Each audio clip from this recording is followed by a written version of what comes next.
It is a pleasure to welcome back Arthur Schwartz after his couple-week absence with some time off, and I'm sure we'll hear about it now. Good morning, Arthur, and welcome back. Good morning. Believe me, it's one of the best things about traveling. It's good to be home. Well, appreciate home more, which I knew when I set out. That was actually the main goal of this trip, was to appreciate home more, and it worked. Well, okay. I went on the Queen Mary 2 to eventually Quebec and then back. Part of the charm of this was I enjoy, in general, the shipboard experience. And I've been on a lot of cruises as a speaker, as a cooking demonstrator, as a lure for other people to go on the trip. And I know that for me, the best cruises are the ones that go to places you don't care about, so that you get the shipboard experience and you don't have to feel bad about only spending 6 hours in Barcelona. That's always my example. I mean, I did that, and of course, the next year I had to go back and spend a week in Barcelona. I like to go to places and stay and really get the flavor. In one day out and a lunch in a place. And this trip went to eventually Quebec, and we stayed 2.5 days in Quebec, and I do love Quebec. I've been there, several times at least. And I ate extremely well in Quebec, as I knew I would, although I didn't get to eat the thing I wanted to eat. I'll tell you that in a second. And but the other ports were, the only place was Halifax. Not that I got to see Halifax, but it looks like a really nice town. Probably better to live in than to visit. There's not much to see as a tourist. It's there on the ocean, so it's a port town. There's a nice walkway on the water. But in fact, before I left, I said one of my main goals is at some of these ports is to get off, take a walk, eat a lobster roll, and get back on the ship. And that's what I did in Halifax. And another place was Saguenay. I got off the ship in Saguenay because it didn't have to get on another boat to get to the port. These are called tenders. Every cruise ship and ocean liner, I don't know the difference. Maybe somebody can tell me. Of what? Have these tenders, which are small boats that they let down when they get to a port where you can't actually just get off the ship and onto land. I can tell you why. Excuse me, are you talking to me? Yes. You talking to me? Yeah, I'm talking to you. I didn't hear you. What you said. Did you want to know why that happened? No. Why does that happen? No. I thought you said you had a question on that. That's all. It's the only reason No question. Yeah. But Saguenay is it's actually a cluster of towns at the end of the Saguenay Fjord. It's pretty it's like I said about the Panama Canal. It's nice for 15 minutes, but it takes all day to get there. So, how many banks of evergreen trees can you look at? That's right. Sure. As many as you want. I lived in Cornwall. I had no dearth of evergreen trees. Arthur, when you say that, God bless her, she's no longer with us. My mother, when she had advanced Alzheimer's, onset dementia, whatever, she tried to check herself out of the residential place she was living in. Uh-huh. And so I went to her and I said, "Mom, what are you doing?" They called me, and I went there at night. I said, "What are you doing here in the lobby?" She said, "I want to get off the ship." I said, Mom, this isn't a ship. I says, have you ever been in a ship that's surrounded by trees? And she looked at me and she said, the Panama Canal. I'm sorry, I missed the punchline. She said to me after I said to her, Mom, how can this be a ship? There's trees on both sides. She said, it could be in the Panama Canal. The Panama Canal. Well, she was right. Yes. So I did the Panama Canal years ago. Any case, so the shipboard experience here, this is my second time on this ship. I went transatlantic on it nearly 5 years ago. Is it 5 years ago? Yeah, I think it's nearly 5 years ago. And I was disappointed in that, but it was super cheap at the time. I was able to go for the same price I would Economy Plus on Alitalia to Rome. Don't ask. It was not a good idea because in the end it took way longer than I thought. But in any case, I was disappointed then. So I figured, how could I be disappointed a second time? I know what to expect. But I don't think it's as nice as it was even 5 years ago. And the food was, and not just in my opinion, I am super picky, I know, but other people had similar reactions to me. I was sitting next to this a Scotsman in a theater at the end of the trip, and I said, well, what do you think? I've eaten extremely well in Scotland, I have to add.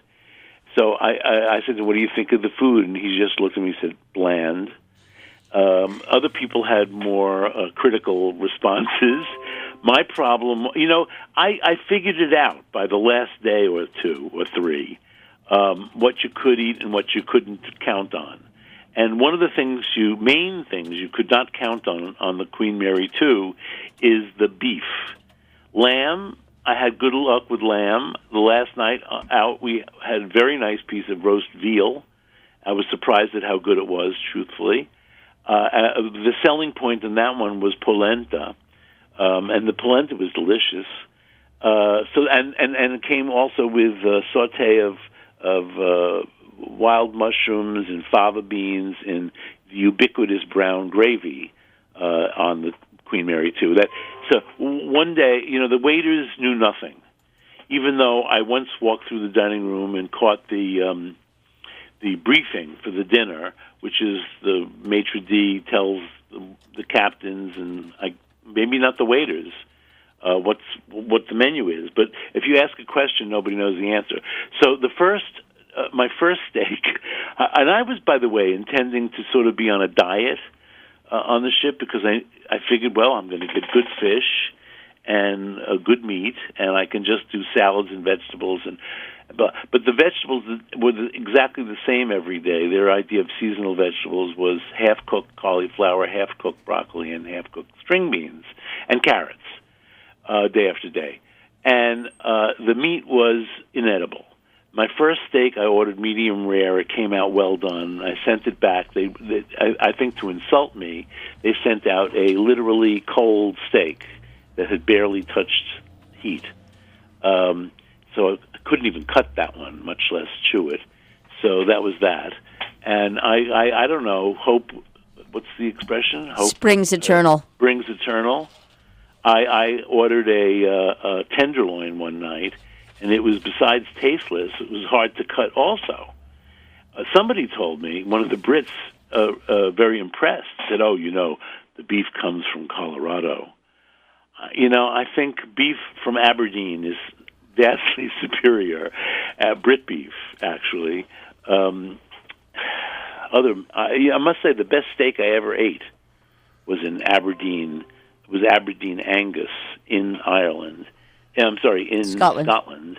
And the second best steak I ever ate was in Ireland, where their meat is all grass-fed, not necessarily always my favorite, but the grass in Ireland must be terrific. Well, anyway, I did learn quickly that the best dish on the menu, and it came up 3 times, so I ordered it, was something called liver berlinoise, so from Berlin. And I asked the waiter the first time it came around, what is berlinoise? And he said, brown sauce. So I ordered it anyway, because it also came with mashed potatoes, which by then we knew were pretty good, if sometimes oversalted, but that's okay. Anyway, I get this plate, and it's a sauce. And by the way, I was very stern that night, and I said, make sure that liver is pink. He said, rare? I said, no, pink, not rare, medium. So I got it the way I wanted, and it came with a slice of, and I'm going to forget what this is called, but to me it's a very thin slice of griddled ham. To the Brits, it's some kind of bacon from someplace in England. I forget where. And that was good. That goes with liver. I thought, well, maybe I prefer American bacon, but no, this was good. And crisped onions, and also sautéed onions, 2 kinds of onions. So what could be bad? I looked up berlinoise just this morning because I was a zombie yesterday and couldn't even turn on the computer. And I find Berlinoise, but it's not what I got. Although I would happily eat the real Berlinoise, which is with apples, onions, and bacon. Sautéed apples and onions and crisp bacon. Doesn't that sound good? Well, if you like liver. But it just sounds good. We learn quickly. Now, I was going to abandon desserts while on board and eat only fresh fruit. And they did have a watery watermelon. And somebody said, I think this had to have been frozen. Why else would it be this watery? And good cantaloupe and honeydew, and occasionally you saw a grape. You could always get an apple and a banana, or a banana. But the desserts were really great. I think the pastry here, I mean, it's so English, right, that the best thing would be the pastry. And you could eat pastry 3 times a day on this ship. There was tea in the afternoon, and you get these, little tea sandwiches, sometimes good, sometimes not so good, and very good pastries and puddings, as the Brits call it. So, speaking of pudding, there were some English dishes on the menu. For instance, steak and mushroom suet pudding. Sounds pretty awful, doesn't it? Well, unless you read books of the... Pardon me? I said, unless you read books of a certain era, it sounds disgusting. Okay. But, well, I had no idea what the difference between this and a lamb and kidney pie, for instance. This was supposed to be... This was actually beef, absolutely delicious beef, melt-in-your-mouth chunks of stew meat in a very dark brown sauce, made with Guinness beer, with porter, which is any porter will do, any porter in a storm. So, and nice little edge of thyme, carrots. It was very good. I did not detect a mushroom in my serving, and the people I was sitting with at dinner didn't detect. English people did not. She did not detect any beef in hers, and he did not detect any mushrooms in his. So it was a little consistency problem. But the actual steamed outer portion of the pudding, which is in fact ground up suet, beef fat, with flour and some seasoning, and pressed into to make some pastry, it's pressed into a form, and then you fill it with this stew. And I think my neighbor said it's usually baked upside down, but I haven't yet found an upside down recipe. In any case, it came out upside down, and I thought it was a really good thing to eat in the pub, not in the dining room. They served this daily for lunch in the pub. I didn't order it a second time because I really didn't want to be disappointed, and I had a very good example apparently. The other thing. I left on this trip craving kidneys because I like kidneys, and I haven't had kidneys in a long time, and I don't know anybody. I know one other person who will eat kidneys with me, and I'm not sure I want to sit at the table with him for an hour or more. I'm not sure I want. Anyway, that's not the point. So I have, it just dawned on me. I have another friend, my friend Harry.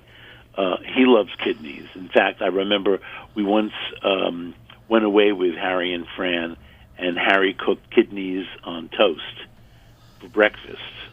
His attempt at being uber wasp from Greenwich, Connecticut, of Mayflower descent. I discovered that culturally, that's the kidney population.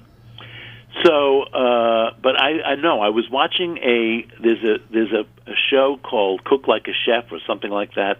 It's on one of these off cable stations, and I only recently got it. It used to be blanked out, but now I'm actually getting it, and I really like it because it makes me more optimistic about young chefs, because most of these chefs are young, and they're cooking food that I would want to make. Unless somebody is choosing the recipes very well. And one of them made the sautéed kidneys the way I used to make them when I made them, which was the classic French way with mustard and cream. And I discover, looking around, that mustard is a very typical. Oh, by the way, mustard and cream and cognac. You deglaze the pan with cognac in the French method, or even nicer maybe would be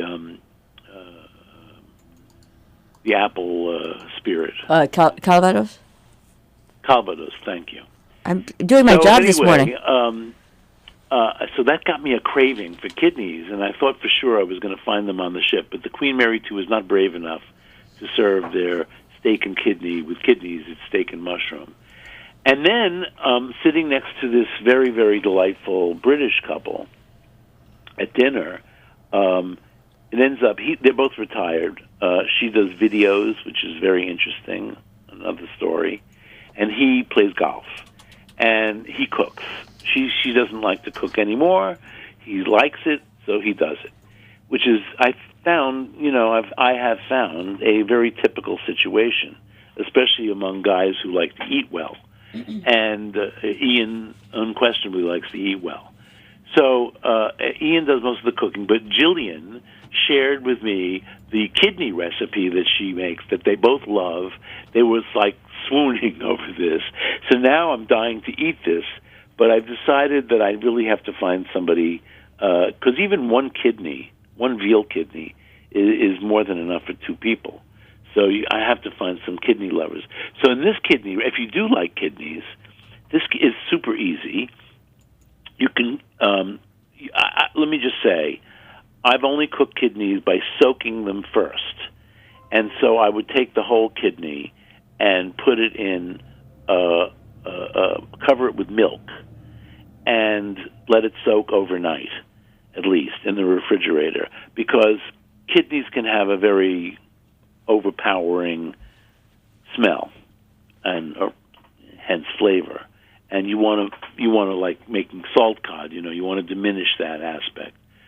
So soak it overnight in milk, and then the next day cut it into pieces, but discard the hard core. You're going to find that in the middle of the kidneys, many lobes of kidney, there is a hard core that you don't want to eat.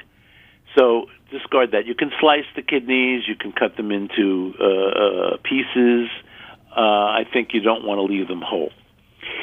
Then heat some butter and oil together. I would say, for one whole kidney, you're going to need at least 2 tablespoons of butter and a tablespoon of oil. And blot the kidneys well so that they're dry when you put them in the pan. And saute them until they're nice and brown on all sides. Take them out of the pan, deglaze the pan with some chicken broth or beef broth, either way, and then you can thicken it. Well, there are 2 ways to do thickening. You do want to use thickening. You can either toss the kidneys in flour before browning them, or add the flour to the skillet once the kidneys are done, and cook that fat and flour together to make a roux for just a couple minutes, and then add your chicken broth. The other possibility is that once you've got a little sauce here, you can thicken it up with cornstarch and dilute it in a little water. You can play with this. I have not made this yet. This is just in my dreams and directions according to Jillian. Anyway, of course, by the way, you want to salt and pepper the kidneys before sautéing them.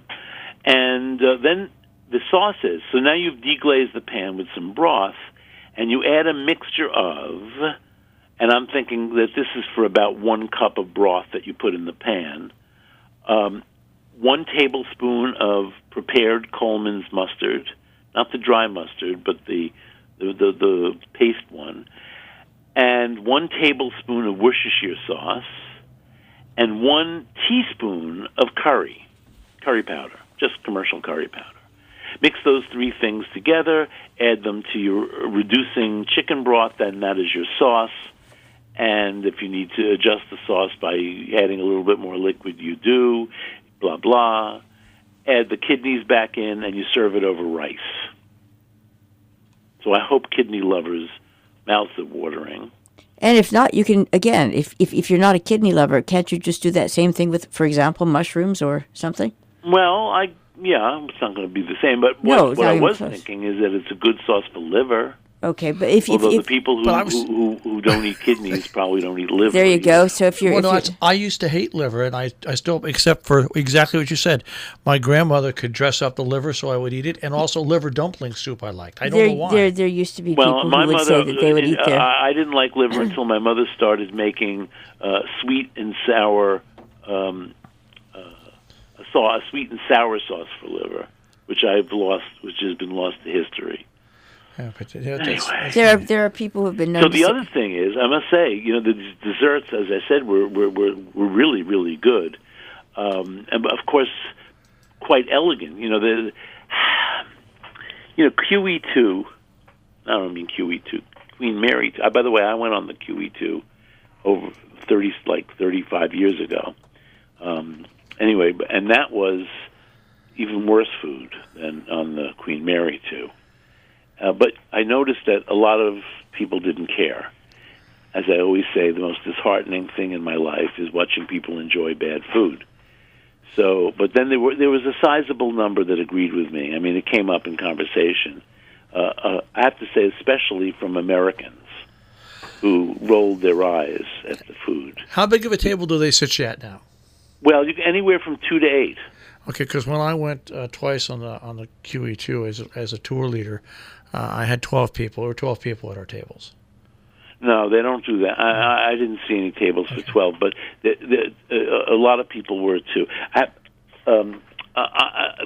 It's a very class organization. There's people who eat in the Britannia, which is this very, very large restaurant. Very beautiful, might add, in subdued colors, so it's not too glitzy. And then there was the Princess Grill, yes, and the Queen's Grill. And only if you have the ultra, ultra expensive penthouse suites, you get to eat in the Queen's Grill. And I don't know, you have to be pretty high up there to get into the Princess Grill. But if you're in the Britannia, you have a 6 o'clock seating and an 8-something seating.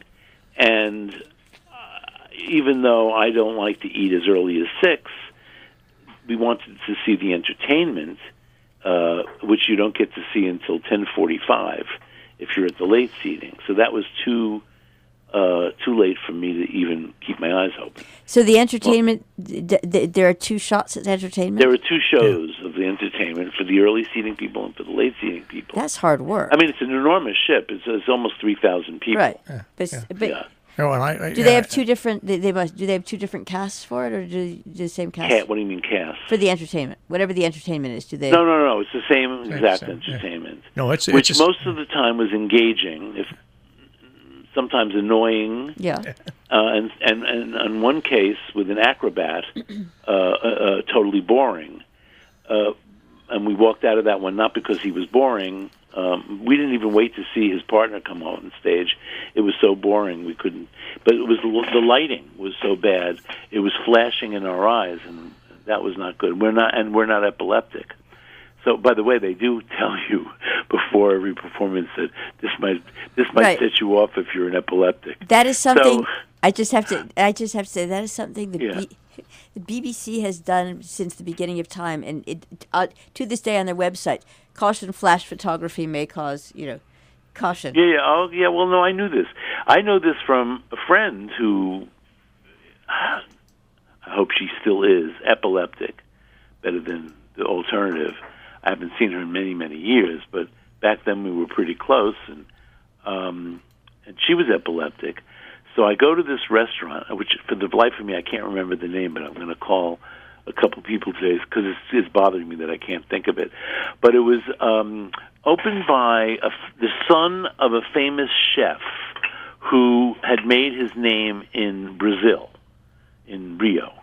So, of course, this restaurant was super glitzy, in Rio style, and the upstairs was lit only with candles.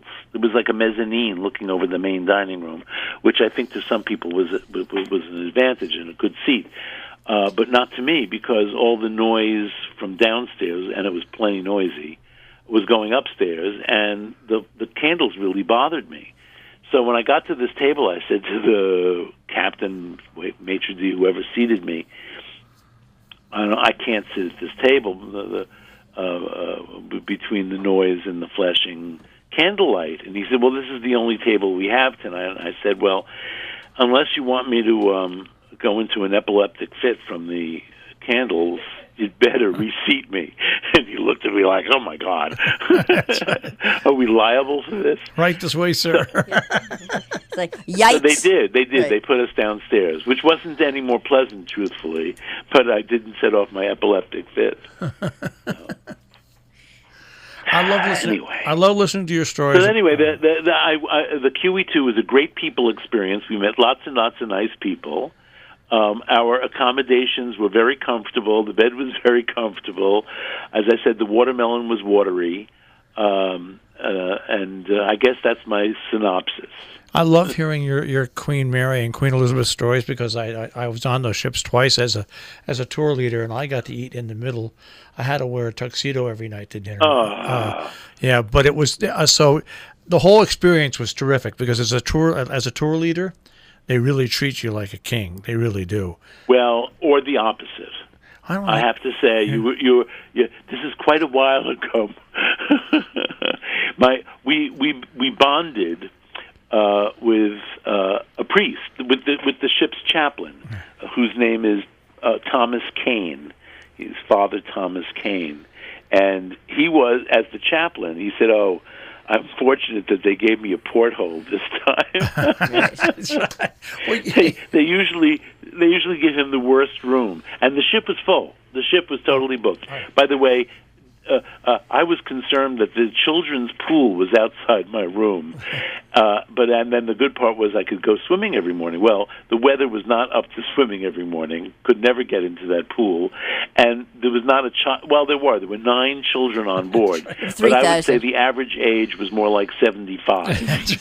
I felt young on this ship. This is good. Like I said, I love hearing these stories, because I made friends with all the crew and stuff, and I would go out in the islands and I'd spend all night with them and come back in. So the crew treated me like. Well, you were memorable. Well, let me say, the only time we saw our steward was when we were leaving, and he stood outside our room, I think for a handout. But you know what? There were service charges were added to our bill, so I didn't. And as I had never seen him except when we arrived and when we left, I didn't feel the need to tip him further. One day. Anyway, very happy to be home.